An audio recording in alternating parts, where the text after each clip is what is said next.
नमस्कार, good evening प्यारे साथियों। कैसे हैं आप सभी? उम्मीद करती हूँ सभी प्यारे साथी एकदम मस्त, शानदार, जिंदाबाद, जबरदस्त होंगे। मैं वर्षा आप सभी का स्वागत करती हूँ आपके अपने प्यारे परिवार रोजगार वित्त अंकित एप्लीकेशन पर। तो प्यारे साथियों, हम पढ़ रहे हैं पद्य खंड। पद्य खंड में आपका पद्य है पवन दूतिका। ठीक है, पवन दूतिका हम पढ़ रहे हैं। पवन दूतिका में जहां हमने जिस पद्य पर छोड़ा है उसी के आगे आज कंटिन्यू करेंगे।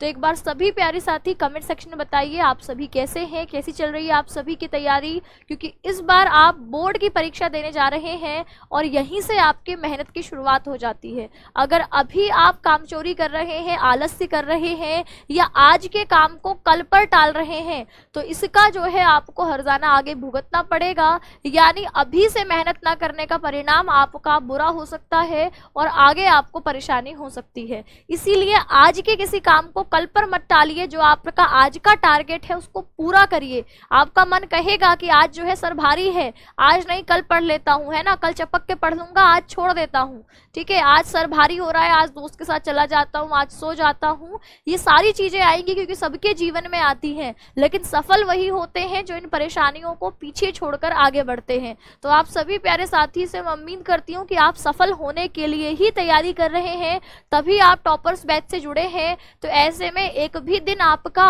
बिना टॉपर्स की तरफ, टॉपर्स बनने के लिए आपको रोज एक एक कदम बढ़ाना होगा। तो आपका एक भी दिन बिना आगे कदम बढ़ाए नहीं बीतना चाहिए। इसकी जिम्मेदारी आप सभी को लेनी है। आपकी RW ट्यूशन क्लासेस की पूरी टीम आप लोगों को टॉपर्स बनाने के लिए जी जान से मेहनत कर रही है। तो आप सभी प्यारे साथी को उससे डबल मेहनत के साथ आपको तैयारी करनी है, क्योंकि हमारा जो लक्ष्य है वह आपसे जुड़ा है, लेकिन आपका लक्ष्य आपके माता पिता से जुड़ा है, उनके सम्मान से जुड़ा है, उनकी खुशी से जुड़ा है, उनके सुकून से जुड़ा है।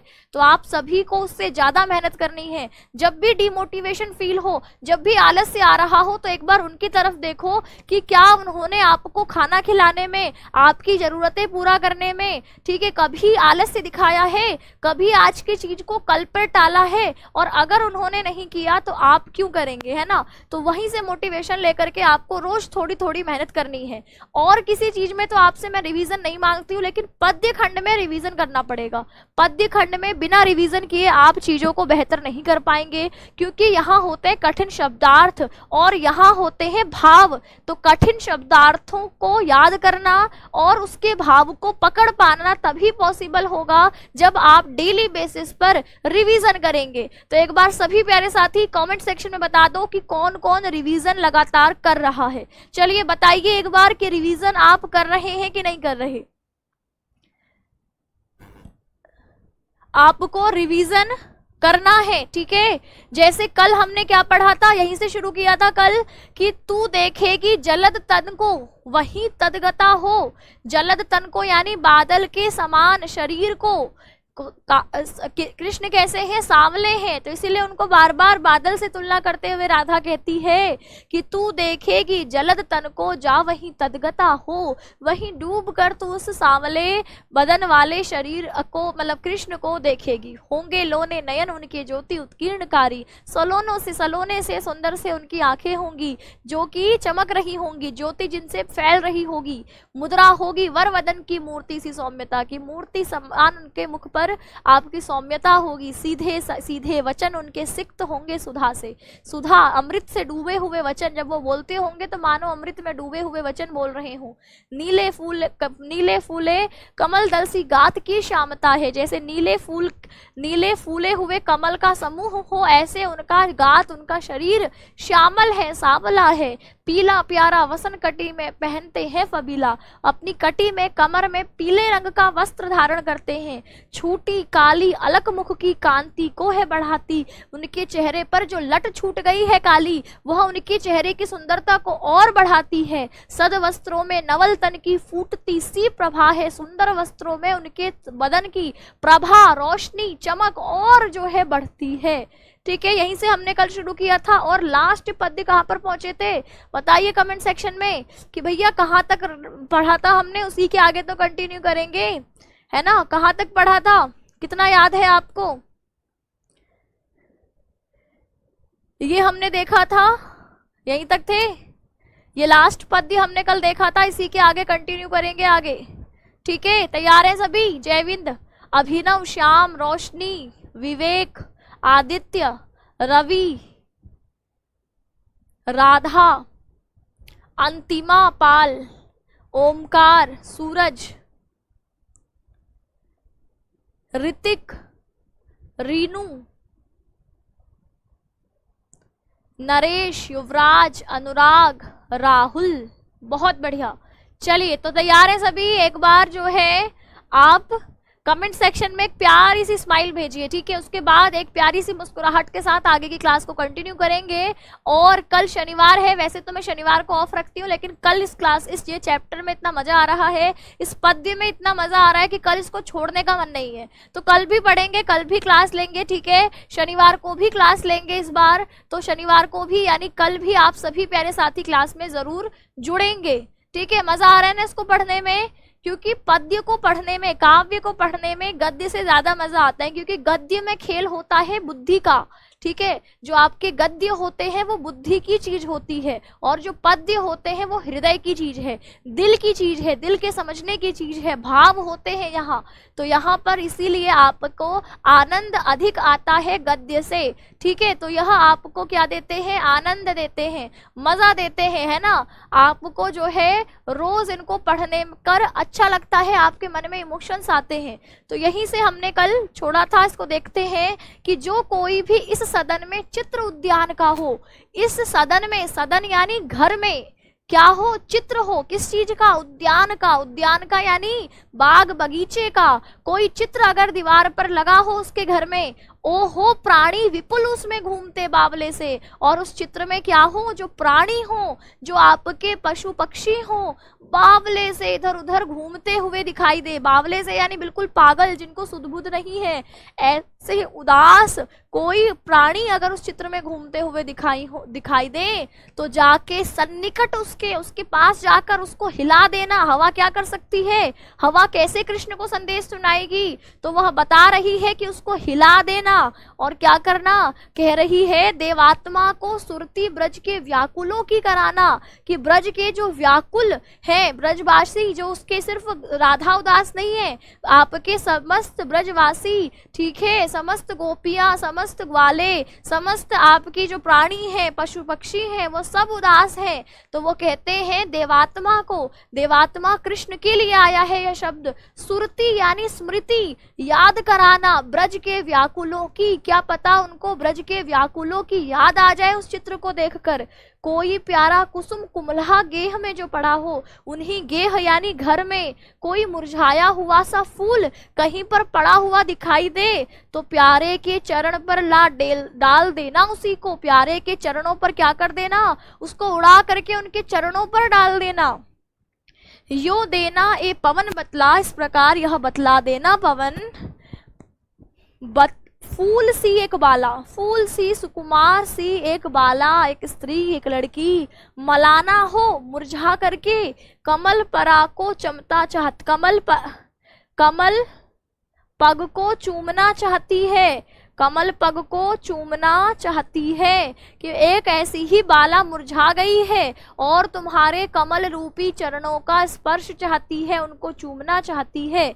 ये हमने इसके कुछ कठिन शब्द देखे थे और इसकी व्याख्या भी हमने कल की क्लास में देख ली थी, कि राधा पवन से कहती है यदि तुम्हें कृष्ण के घर में ऐसा कोई चित्र दिखे जिसमें क्या हो, अनेक जीव बगीचे में पागलों की तरह घूम रहे हो, उसके पास में जाकर तुम उसे हिला देना, ताकि कृष्ण को उसको देख करके विरह में व्याकुल ब्रजवासियों की याद आ जाए। यदि कृष्ण के घर में कोई तुम्हें सुंदर सा फूल कुमलाया यानी मुरझाया हुआ दिखे, तो उसे उड़ाकर उनके चरणों में डाल देना, उनके पैरों पर डाल देना, ठीक है? ताकि उन्हें क्या हो?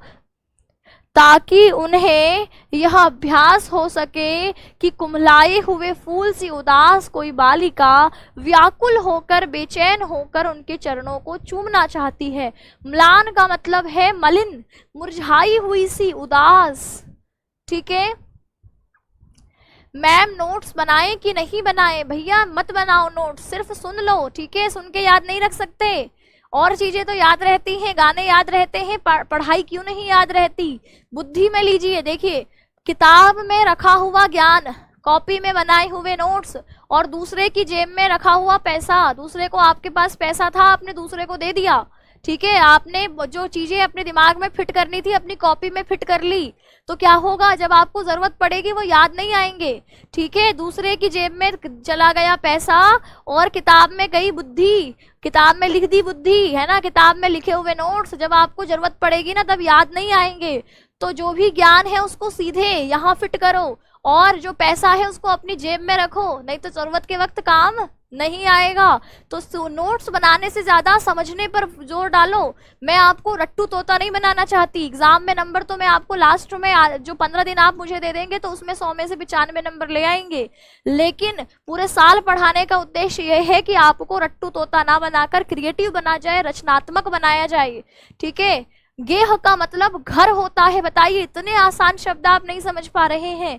तो यानी अभी आपको अपनी चीजों में विकास करना है, ठीक है। जब तक आप में खुद में कुशलता नहीं होगी, स्किल नहीं होगी, तब तक कोई आपको पूछेगा नहीं, ठीक है। तो अपने में कुशल बनिए, नोट्स बनाने में ये आपके जो है इसमें समय बर्बाद मत करिए। हिंदी जैसे सब्जेक्ट में आप नोट्स बना रहे हैं, भाई मैं इतने साल हो गए मुझे पढ़ते हुए, आज तक मैंने नोट्स नहीं बनाए, ठीक है। नोट्स उस सब्जेक्ट के बनाइए जहां पर थोड़ी कठिनाई होती है, जैसे साइंस है, बायो है, मैथ्स है, केमिस्ट्री है, उनके नोट्स बनाइए।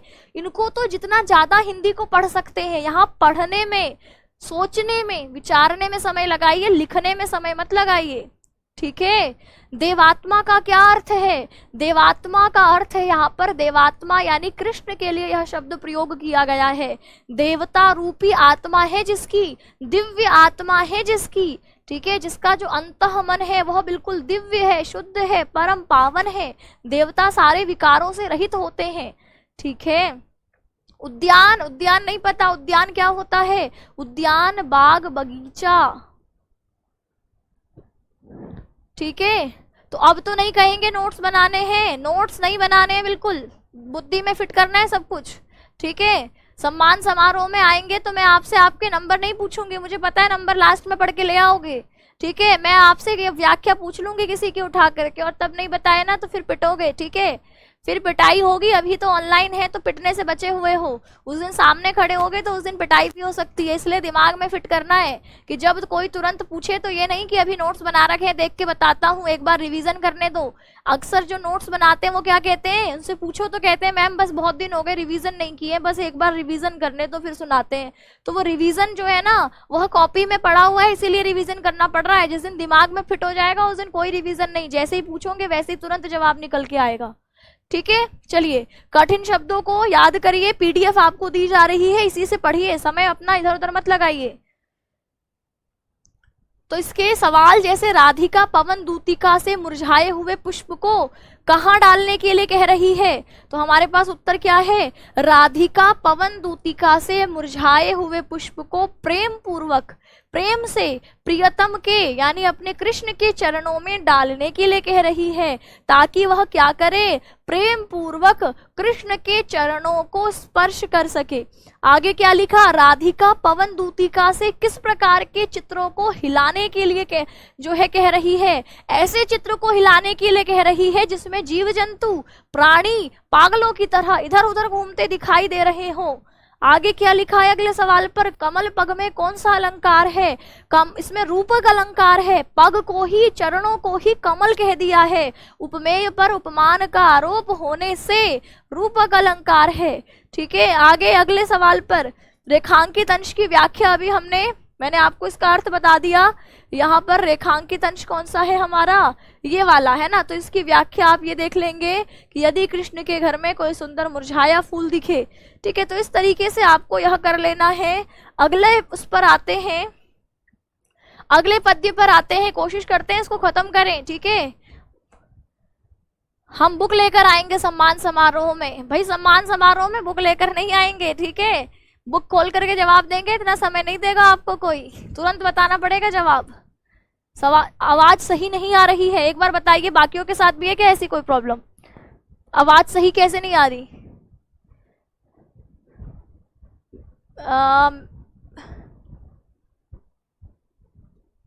हम पिटना चाहते हैं आपके हाथों से, तुम जिस दिन पिटोगे ना उस दिन दोबारा नहीं कहोगे कि पिटना चाहते हैं आपके हाथों से।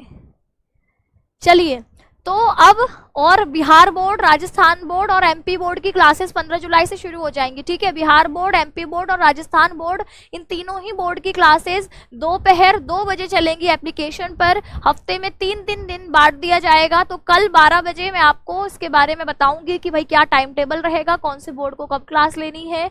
15 जुलाई से मैं शुरू कर दूंगी। ठीक है, चलिए, तो बाकी बच्चे परेशान नहीं होंगे। ये 4 बजे यूपी बोर्ड की हिंदी जैसी चल रही है चलती रहेगी, लेकिन जो हमारे प्यारे बिहार बोर्ड के बच्चे हमसे जुड़े हैं, राजस्थान बोर्ड के जुड़े हैं, एमपी बोर्ड के जुड़े हैं, तो उनकी जिम्मेदारी भी हमारी है। तो अभी तक मेरे पास थोड़ा समय कम था, इसकी कम मैंने आपको बताया ही था कि मैं सीटेट में बिजी थी, सीटेट में पढ़ाती हूँ। तो उनका एग्जाम अब 7 जुलाई को खत्म हो जाएगा। उनके एग्जाम के खत्म होने के बाद थोड़ा सा एनालिसिस कराना पड़ेगा। तो 15 जुलाई से मैं आप लोगों की क्लासेस शुरू कर दूंगी। ठीक है, चलिए, अब हम अगले पद्य की तरफ बढ़ रहे हैं। अगला पद्य है कि जो प्यारे मंजू उपवनिया वाटिका में खड़े हों। जो प्यारे, प्यारे यानी प्रियतम, प्यारे से किसको बोला जा रहा है? प्यारे से बोला जा रहा है श्री कृष्ण को, कि जो प्यारे यानी मेरे प्रियतम, मेरे कृष्ण, मंजू उपवन में, मंजू उपवन यानी सुंदर उपवन में यानी बगीचे में या वाटिका में कहीं पर खड़े दिखाई दें, तो छिद्रों में जा क्वणित करना वेणु सा कीचकों को। कीचक जो आपके बांस के पेड़ होते हैं, ठीक है, बांस के पेड़ों को कहा जाता है। तो कहा वेणु यानी बांसुरी सा, बांसुरी सा उनको बजाना। कहा कि अगर वह उपवन या वाटिका में खड़े हुए दिखाई दें तो छिद्रों में, बांस के, बांस ऐसा होता है ना, बांस कैसा होता है आपके, ऐसा होता है बांस, है ना, इस तरीके का होता है। तो बांसों में दोनों तरफ से क्या होते हैं? छिद्र होते हैं।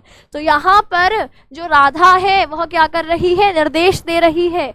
क्या कह रही है? कि छिद्रों में जा, छिद्रों में जा यानी छेदों, छिद्र यानी छेद, छेदों में जाकर क्वणित करना, क्वणित करना यानी ध्वनि करना वेणु सा कीचकों को, जो बांस है उनकी छेदों में जाकर के ध्वनि उत्पन्न करना, बिल्कुल बांसुरी के जैसी। बांसुरी क्यों बजती है? बांसुरी में छेद होते हैं, उसमें जब आपकी जो है ध्वनि जाती है, वायु प्रवेश करती है, तो वह जो है बजती है। तो ऐसे ही वह उसको बजाने के लिए कह रही है। आगे कहा यूं होवेगी सुरति, सुरति दोबारा शब्द आया है, सुरति का कमेंट सेक्शन में जवाब बता दो एक बार। यो होवेगी, यो होवेगी यानी कि आपके इस प्रकार होएगी, क्या होएगी? सुरति, सुरति यानी स्मृति, स्मृति यानी याद। इस प्रकार उनको स्मृति हो जाएगी, याद हो जाएगी उनको सर्व गोपांगना की, सभी गोपियों की उनको याद आ जाएगी कि किस प्रकार वह बांसुरी बजा करके सारी गोपियां उनके आसपास आ जाया करती थी। उनकी बांसुरी की धुन सुनकर सभी सब कुछ छोड़ छाड़ करके कृष्ण के पीछे आकर के मधुर वीणा की जो है उसकी बांसुरी की धुन को सुना करती थी। ऐसे उनको स्मृति आ जाएगी। तो कहीं मेरे प्यारे उपवन या वाटिका में खड़े दिखाई दें तो उनके छिद्रों में, बांस के छिद्रों में जाकर के कीचकों को क्या करना है? वेणु सा बजाना है, बांसुरी सा उसको बजाना है, क्वणित करना यानी ध्वनि उत्पन्न करना। ठीक है, आगे कहा जो है वंशी श्रवण रुचि से दीर्घ उत्कंठा होती। कहा उनको गोपांगना की याद आ जाएगी, गोपियों की याद हो जाएगी, जो कि वंशी श्रवण रुचि से, कि उस बांसुरी को सुन करके उसका जो रस है उससे बेचैन हो जाया करती थी, दीर्घ उत्कंठ होती थी यानी लंबे समय तक बेचैन हुआ करती थी। ऐसी गोपांगनाओं की स्मृति, याद उनको आ जाएगी। आगे कहा लाके फूले कमल दल को श्याम के सामने ही, फूले हुए कमल दल को यानी कमल के पुष्प को श्याम के सामने थोड़ा थोड़ा विपुल जल में, विपुल यानी अत्यधिक, विपुल यानी बहुत सारे जल में, थोड़ा थोड़ा करके जल में व्यग्र होके डुबोना, बेचैनी के साथ डुबोना। कहा कमल दल को, कमल कहाँ होता है? पानी में खिलता है। तो कहा उस कमल के समूह को पानी, शाम जब वहां पर हो, बगीचे में पानी भी होता है, पानी का जो है बगीचे में, अभी बगीचे में जब शाम खड़े हों तो कीचक होंगे, आपके बांस होंगी, उसको जा करके बांसुरी सा बजाना, उनको गोपांगनाओं की, गोपियों की याद आ जाएगी। दी और आगे क्या कहा कि उनकी वंशी श्रवण से जो दीर्घ उत्कंठा होगी उसकी स्मृति उनको आ जाएगी। और कहा लाके फूल कमल दल को यानी कमल के जो आपका समूह है उसको श्याम के सामने यानी कृष्ण की आंखों के सामने ही थोड़ा थोड़ा विपुल जल में धीरे धीरे करके जो आपका अत्यधिक जल होगा उसमें व्यग्र होकर बेचैन होकर डुबोना। इससे क्या होगा तो कहा यो देना ए भगिनी, भगिनी यानी बहन, संस्कृत शब्द है भगिनी, भगिनी का अर्थ होता है बहन, कि अब वो पवन को बहन करके संबोधित करती है। राधा पवन को क्या कहकर संबोधित करती है तो कहा राधा जो है पवन को भगिनी कहकर बोलती है कि यूं देना है भगनी जतला, कि एक बार यह जतला देना उनको कि एक अम्भोज नेत्रा, अम्भोज नेत्रा यानी अम्भुज नेत्रा, अम्भुज किसको कहते हैं, अम्भुज कहते हैं आपके कमल को, कमल के समान नेत्र वाली, ठीक है। अम्भोज नेत्रा राधा अपने आप के लिए कह रही है कि ऐसे जो है उस कमल दल को पानी में डुबो करके ए बहन यह जतला देना कि एक कमल नेत्र वाली आंखों को ही वह अपनी कमल नेत्र वाली यानी राधा आंखों को यूं ही विरह विधुरा वारी में बोरती है, यानी अपनी आंखों को इसी प्रकार हमेशा विरह में उसके बिछड़ने में पानी से वारी में बोरती है यानी डुबोए रखती हैं, उसकी आंखों में हमेशा पानी भरा रहता है। ये संदेश दे देना कमल को पानी में भिगो करके ए बहन यह संदेश देना कि कमल नेत्र वाली एक जो बाला है वह उसकी विरह में अपनी आंखों में हरदम पानी ही भरे रहती है, पानी में ही आंखों को डुबोए रखती है। तो वाटिका यानी बगीचा, क्वणित यानी बजाना ध्वनि, वेणु यानी बांसुरी, कीचक यानी बास, गोपांगना गोपिकाएं, श्रवण यानी सुनना, दीर्घ उत्कंठा यानी अति व्याकुल होकर, व्यग्र यानी व्याकुल, भगिनी यानी बहन, जतलाना यानी बताना, अम्भुज नेत्रा कमल के समान नेत्र वाली, वारी अर्थात जल, बोरना अर्थात डिबोना, बोरना अर्थात डुबोना। तो यहाँ पर इसका भावार्थ क्या है तो प्रस्तुत पद्यांश में राधा पवन को कृष्ण के समक्ष अपना संदेश भेजने के लिए बांसों और कमल के खिले हुए फूलों के माध्यम से सीख दे रही है। क्या सीख दे रही है? राधा पवन से कहती है कि यदि तुम्हें कृष्ण किसी उपवन अथवा बगीचे में खड़े हुए नजर आए तो तुम बांसों के छिद्रों में पहुंचकर उन्हें बांसुरी के सदृश के समान बज्र वाली राधा उनके वियोग में परेशान होकर अपने नेत्रों को आंसुओं में डुबोकर रखती है, यानी दिन रात रोती है, आंसू बहाए रहती है। ठीक है, चलिए बताइए यहाँ तक स्पष्ट है? अगले पद्य पर चलते हैं। ठीक है, अगले पद्य पर चलते हैं ताकि हमारा पाठ ये वाला पद्य खंड खत्म हो जाए। यहाँ तक क्लियर है सभी को? कोई मुश्किल? अब तो अभ्यास हो रहा होगा। मैम वीडियो रिपीट हो रहा है, बाकियों के साथ भी है क्या ऐसा?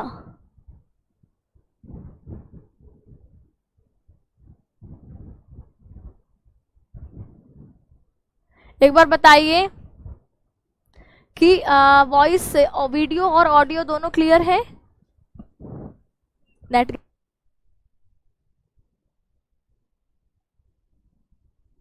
ठीक है। आगे क्या है? कोई प्यारा कुसुम कुमला गेह में जो पड़ा हो। कोई प्यारा आपके, अच्छा ये तो हमने कर लिया ना, हाँ ये तो हमने कर लिया।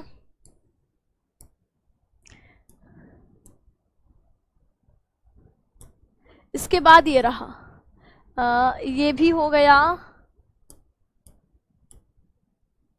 हाँ इसके बाद ये रहा। ठीक है, अब है कि धीरे लाना वहन कर नीप का पुष्प कोई। धीरे लाना, इसके बाद क्या बताती है? हवा के माध्यम से संदेश भेज रही है, पवन को दूतिका बना रखा है, मैसेंजर बना रखा है, और उससे क्या कहती है कि धीरे लाना वहन कर यानी ढो करके। अब हवा कैसे लेकर के आएगी? उड़ा करके, ढो करके ही तो लेके आएगी। तो उससे कहती है कि ढो करके क्या लेकर के आना? नीप का कोई पुष्प। ठीक है, नीप का नीला रंग का एक पुष्प होता है, उसको उड़ा करके लेके आना, ढो करके लेके आना। और प्यारे के चपल दृग, चपल दृग होता है चंचल नेत्र, चपल यानी चंचल और दृग यानी नेत्र। ठीक है, चपल यानी चंचल, चंचल यानी जिसमें आपकी स्थिरता ना हो। ठीक है, चंचल नेत्रों के सामने डाल देना। नीला कोई पुष्प उड़ा करके मेरे प्यारे के यानी कृष्ण के दृग चपल दृग यानी चंचल नेत्रों के सामने डाल देना। इससे क्या प्रकट होगा? तो आगे कहती है ऐसे देना प्रकट दिखला, इस प्रकार इसको प्रकट करना, दिखलाकर इस दिखलाना नित्य आशंकिता हो। नित्य यानी रोज, आशंकित नित्य यानी रोज, आशंकित यानी आशंका कि जैसे अचानक आपके आंखों के सामने कुछ आ जाए तो एकदम से आप चौंकेंगे ना, तो ऐसे ही आशंकित हो, रोज ऐसे आशंकित हो जाती है। आशंकित यानी उसके मन में आशा हो जाती है कि शायद कृष्ण आ गए, शायद कृष्ण आ गए, इस तरीके से आशंकित हो। कैसे होती विरहवश मैं नित्य रोमांचिता हूँ, कि विरह इस विरह में, इस कृष्ण के बिछड़ने में मैं कैसे रोज रोज रोमांचित होती हूँ। यानी अचानक से मुझे ऐसा लगता है जैसे कृष्ण आ गए, और जब मेरा भ्रम टूटता है तो मैं देखती हूँ कृष्ण कहीं भी नहीं है, आसपास कृष्ण नहीं है, तो ऐसे में सुख और दुख के बीच मैं डोलती रहती हूँ, यानी रोमांचित होती रहती हूँ। ठीक है, तो क्या कहा यहाँ पर कि धीरे लाना वहन करके नीप का कोई पुष्प, कि नीले रंग का कोई पुष्प ढो करके लेकर आना गया।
देखिए थोड़ा सा नेट में आज टेक्निकल इशू के कारण प्रॉब्लम हो रही है क्लास में, कोई बात नहीं, ठीक है, बीच में थोड़ा सा डिस्टर्ब हुआ है, उसके बाद आगे जहाँ से छोड़ा था वहीं कंटिन्यू करेंगे।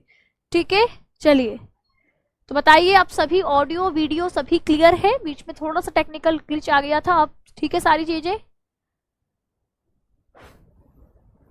बताएंगे तो आगे कंटिन्यू करते हैं, ठीक है।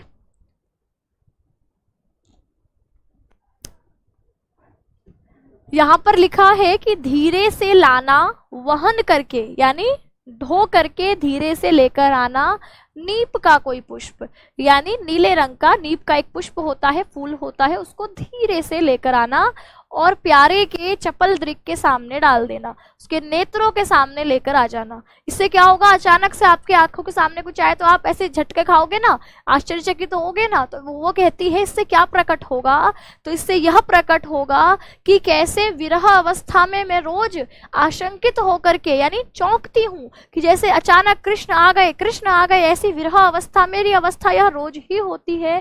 यहाँ पर यही राधा बताना चाह रही है। ठीक है, आगे देखते हैं, अगले पे चलेंगे, अगले पद्य पर चलेंगे। अगला पद्य क्या कहता है?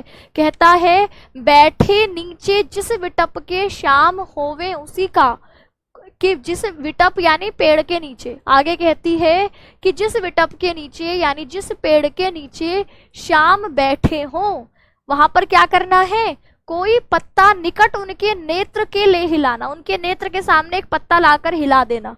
अगर किसी पेड़ के नीचे यहाँ पर श्याम बैठे होंगे तो उसी में क्या कर देना है, उसी पेड़ के आगे एक पत्ता ला करके उनकी आंखों के सामने हिला देना है। यो प्यारे को विदित कराना, विदित कराना यानी उनको जनवाना है ना, उनको बताना, क्या करना कि चातुरी से दिखाना और अपनी चतुरता से, चतुरता है ना, चातुर्य से उनको विदित कराना, उनको दिखाना, उनको बताना, क्या बताना कि मेरे चिंता विजित चित्त का क्लांत हो कांप जाना, कि मेरे चिंता विजित, चिंता द्वारा जीते गए चित्त का, हृदय का, कि मेरे हृदय में 24 घंटे उनकी चिंता लगी रहती है कि जाने वो कैसे होंगे, वो ठीक होंगे कि नहीं होंगे, ठीक है, उनको कोई परेशानी तो नहीं होगी, उनको कोई कष्ट तो नहीं होगा, वो कैसे रह रहे होंगे। ये तमाम चिंताएं मेरे चित्त को जीत चुकी है, यानी अपने चित्त, मेरे चित्त पर अपना स्थान बना चुकी हैं। ये चिंताएं कैसे मुझे क्लांत हो कांप जाना, क्लांत होकर के यानी थक करके मुझे कांप जाना, मेरे हृदय को कपकपा देना। जैसे यह पत्ता अभी हवा से कांप रहा है उनकी आंखों के सामने, ऐसे ही उनको यह पता चलेगा कि मेरा हृदय कैसे चिंता में डूबा हुआ रोज कांपता है ना, कांप जाना, क्लांत हो जाना, हृदय का, चित्त का थक जाना, यह उनको पता चलेगा। आगे क्या कहती है, आगे कहती है सूखी जाति मलिन लतिका, जो लतिका है, लतिका यानी जो छोटा सा पौधा होता है, ठीक है, जो लता बेल जिसे कहते हैं, सूखी जाति मलिन लतिका जो धरा में पड़ी हो। सूखी हुई कोई बेल अगर धरती पर, धरा पर, जमीन पर पड़ी हुई हो, मलिन यानी मुरझाई हुई सी, मलिन लतिका, मुरझाई हुई लतिका सूख करके जो धरती पर, जमीन पर गिरी पड़ी हो, तो पाँवों के निकट उसको शाम के ला गिराना, तो उड़ा करके उसको शाम के पाँवों के पास आके गिरा देना। यूं सीधे से प्रकट करना, और इससे क्या प्रकट करना कि प्रीति से वंचिता हो, प्रीति से यानी कृष्ण के प्रेम से वंचित होकर, प्रीति यानी प्रेम, कृष्ण के प्रेम से वंचित हो, वंचित हो यानी उससे आपके वंचित हो यानी उस कृष्ण के प्रेम से बिछड़ जाना है ना। इससे मेरा होना अति मलिन, कि मेरा उससे वह सूखी हुई मुरझाई हुई लतिका से यह प्रकट होगा कि किस प्रकार मैं उनके प्रेम में बिछड़कर अति मलिन यानी बहुत ही ज्यादा मुरझाई हुई और सूखते नित्य जाना, कि मेरा नित्य कैसे मैं मुरझाई और सूखती हुई जा रही हूँ उनसे बिछड़कर।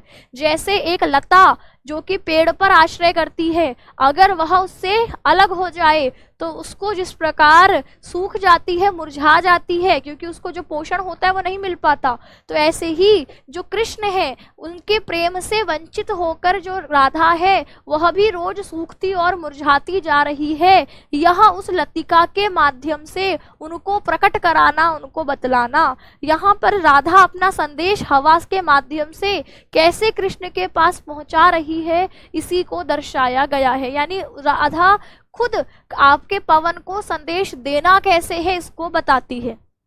आगे कहती है कोई पत्ता नवल तरु का पीत जो हो रहा हो, कोई पत्ता नवल तरु का यानी कोई ऐसा नया नया पेड़ हो, ठीक है, नवल तरु यानी नया, तरु यानी वृक्ष है ना, पेड़, नया पेड़ जो कि अभी अभी आपके खिला हो, है ना, अभी अभी उगा हो, ऐसा नया पेड़ का पीत जो हो रहा हो, किसी हरे पेड़ का, हरा नया पत्ता के, नया पेड़ कैसे दिखता है जब उसके सारे ही पत्ते हरे हों, ऐसे आपके नए पेड़ का कोई पत्ता जो पीला हो रहा हो, पीत यानी पीला हो रहा हो, तो प्यारे के दृग युगल के, प्यारे के दृग यानी नेत्रों के सामने ला उसे ही, उसको उस प्यारे के नेत्रों के सामने ले आना और धीरे धीरे संभल रखना, संभल के ऐसे रखना कि उनकी नजर उस पर पड़े और उन्हें यो बताना, क्या बताना, पीला होना प्रबल दुख से, कि कैसे प्रोषिता सा हमारा, प्रोषिता यानी जिसका पति परदेश गया हो, जिसका पति प्रदेश गया हो, पति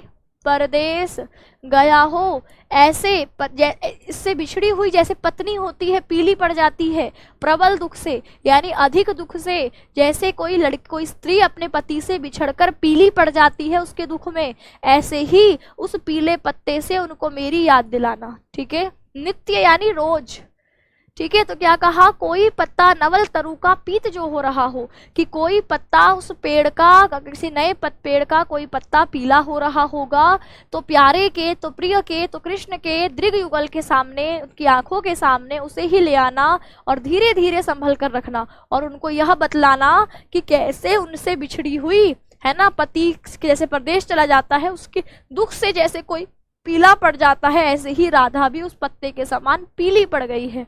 परदेश यानी दूसरे देश। आगे लिखा है, आगे क्या है, आगे है कि यूं प्यारे को विदित करके सर्व मेरी व्यथाएं, इस प्रकार विदित करके यानी बतला करके, सर्व यानी सभी, मेरी व्यथाएं यानी मेरी परेशानियां, व्यथाएं यानी मेरे जो परेशानियां हैं वह सब उनको बता करके, धीरे धीरे वहन कर, धीरे धीरे वहन कर यानी उड़ा करके, ढो करके, पाम की धूली लाना, उनके चरणों की जो धूली होगी, जो धूल होगी वह उड़ा करके ले आना। थोड़ी सी भी चरण रज, थोड़ी सी भी उनकी चरणों की रज, रज यानी धूल है ना, थोड़ी सी भी धूल का कण उनके चरणों का ला देगी हमें तू, अगर तू मुझे ला करके दे देगी। हाँ, कैसे व्यथित चित्त को, व्यथित यानी परेशान चित्त को, यानी परेशान इस दिल को है ना, चित्त को बोध मैं दे सकूंगी, मैं अपने दिल को किसी तरह बहला सकूंगी अगर उनके चरणों की एक धूल तू मेरे लिए ला देगी। ठीक है, तो यो प्यारे को विदित करके सर्व मेरी व्यथाएं, इस प्रकार मेरा सारी व्यथाएं, कष्ट धीरे से उसको विदित करके बता देना कि, और उनके वहन कर, उनके चरणों की धूली ले आना, और थोड़ी सी भी तू धूली ले आएगी तो उनको मैं यह बोध अपने दिल को दे सकूंगी, समझा सकूंगी। ठीक है, बोध दे सकूंगी यानी समझा सकूंगी।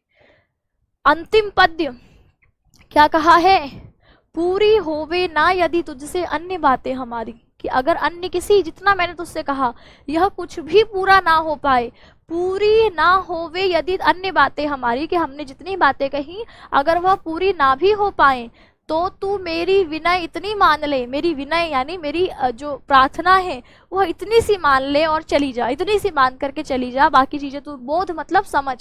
ठीक है, मैं समझा दूंगी, बुझा दूंगी अपने दिल को। ठीक है, समझा बुझा दूंगी अपने दिल को, तसल्ली दे दूंगी अपने आप को। ठीक है, तो कहा पूरी होवे ना यदि तुझसे अन्य बातें हमारी, कि मेरी अन्य कोई भी बात तुझसे पूरी ना हो, तो तू मेरी विनय इतनी मान ले, कि मेरी इतनी सी प्रार्थना सुन ले और चली जा, और चली जा। और क्या करना, छू के प्यारे कमल पग को, कि मेरे प्यारे कृष्ण के कमल पग को, कमल रूपी चरणों को प्यार के साथ आजा, छू करके आजा, मेरे प्यारे कमल पग को, प्यारे के चरणों को छू करके आजा। जी जाऊंगी हृदय तल में तुझी को लगा के, कि अपने हृदय तल में यानी अपने सीने से लगाकर मैं तुझको ही जी जाऊंगी, यानी मेरे को उतने से ही सुकून मिल जाएगा। तू एक बार जाके कृष्ण के चरणों को छू करके आजा, और मैं तुझे अपने हृदय तल से लगा करके, मैं तुझे जो है अपने हृदय तल से लगाकर, सीने से लगा करके तुझी को लगा लूंगी और जी जाऊंगी, यानी आगे का जीवन बिता लूंगी, जी लूंगी। ठीक है, बताइए इस पद्य को समझने में किसी को कोई परेशानी? ये प्रिय प्रवास नामक महाकाव्य से आपका थोड़ा सा अंश आपके काव्य खंड में लगा हुआ है। पवन दूतिका, पवन मैसेंजर दूतिका के माध्यम से यहाँ राधा अपना संदेश कृष्ण को भेजती है। ठीक है, क्या करती है, राधा अपना संदेश कृष्ण को भेजती है पवन दूतिका बना करके, पवन को मैसेंजर बना करके, और अंत में कहती है, और पवन जो कि बोलने में असमर्थ है, पवन कैसे हवा जाके कैसे मेरा संदेश सुनाए, तो तरह तरह की चेष्टाएं, तरह तरह के उपाय उसको बताती है, और अंत में कहती है कि अगर यह सब उससे कुछ भी ना हो पाए तो बस मेरी इतनी विनती मान ले और चली जा, और जाके सिर्फ कमल रूपी चरण उनके छू करके आ जा, मैं तुझको हृदय तल से लगाकर जी जाऊंगी, यानी आगे का जीवन बिता लूंगी। ठीक है, चलिए बताइए कि आपको पवन दूतिका यह अध्याय समझने में किसी को कोई परेशानी हुई? पवन दूतिका है ना, इस अध्याय को हमने अब पढ़ लिया है, समझ लिया है। अब आज आपको इस अध्याय में जो भी समस्या हो, उसको डाउट जो भी हो आपका, जो भी आपका डाउट हो, ठीक है, जो भी आपका संदेह हो, ठीक है, जो भी आपकी क्वेरी हो, उसको आपने ग्रुप में भेज देना है। कल मैं उसको क्लियर कर दूंगी, और कल शनिवार को भी क्लास होगी। और कल जो हमने लास्ट के कुछ पद्यांश देखे, इसके प्रश्नोत्तर नहीं देखे हैं, तो इनके प्रश्नोत्तरों को देख लेंगे। और प्रश्नोत्तर देखने के साथ अयोध्या सिंह उपाध्याय का साहित्यिक परिचय, अयोध्या सिंह उपाध्याय का साहित्यिक परिचय, अयोध्या सिंह उपाध्याय का साहित्यिक परिचय हम कल की क्लास में देख रहे होंगे। ठीक है, इनका साहित्यिक परिचय प्यारे दोस्त हम कल की क्लास में देख रहे होंगे। तो उम्मीद करती हूँ सभी प्यारे साथियों को इस पद्य को पढ़ने में बहुत आनंद आया होगा, मज़ा आया होगा। ठीक है, बहुत ही इंटरेस्टिंग है ये। आप इसको रिवीजन ज़रूर करेंगे, पद्य खंड में रिवीजन ज़रूरी है। अगर बिना रिवीजन करे अगली क्लास में आते हैं तब थोड़ी परेशानी हो सकती है। बाकी कठिन शब्दार्थ, कुछ लास्ट के पद्यों के प्रश्न उत्तर नहीं देख रखे, बाकी जो सभी के देखे हुए हैं, जिनका नहीं है उसको हम कल की क्लास में देख लेंगे तो यह भी पूरे हो जाएंगे। ठीक है, तो प्यारे साथियों आज की क्लास को हम यहीं ख़त्म करेंगे। ठीक है, मिलते हैं कल की क्लास में, तब तक के लिए सभी प्यारे साथियों को नमस्कार, धन्यवाद।